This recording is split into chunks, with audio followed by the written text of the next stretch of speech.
All right, so help me understand this. I appreciate that what Brian Williams said is a big deal, or the Grammys are important to people. Certainly the family of the poor lady killed in Malibu in the car crash that Bruce Jenner was involved in, very important stuff.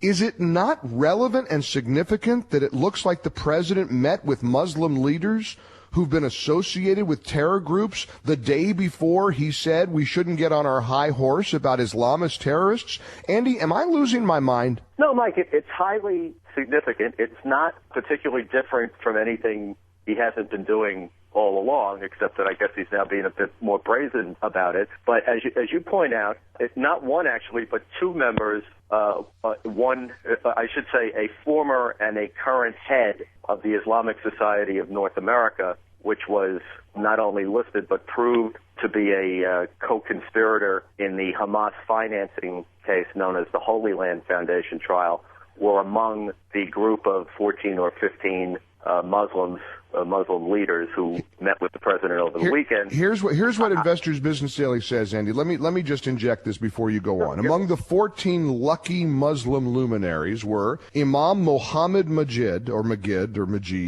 who preaches at a fundamentalist Northern Virginia mosque that has listed a number of trustees and major donors whose offices and homes were raided after 9/11 by federal agents on suspicion of funding terrorists. Azir Aziz, president of the Islamic Society of North America, as you mentioned, a known radical Muslim Brotherhood and Hamas front group that remains on the Justice Department's list of unindicted terrorist co-conspirators. Now, these were two of the invited White House guests that the president met with before he made these goofy comments about the Crusades and Islamic terrorists. How is this not everywhere, Andy? How is this not all over Drudge? How is it not all over cable news? How can this not be a big story?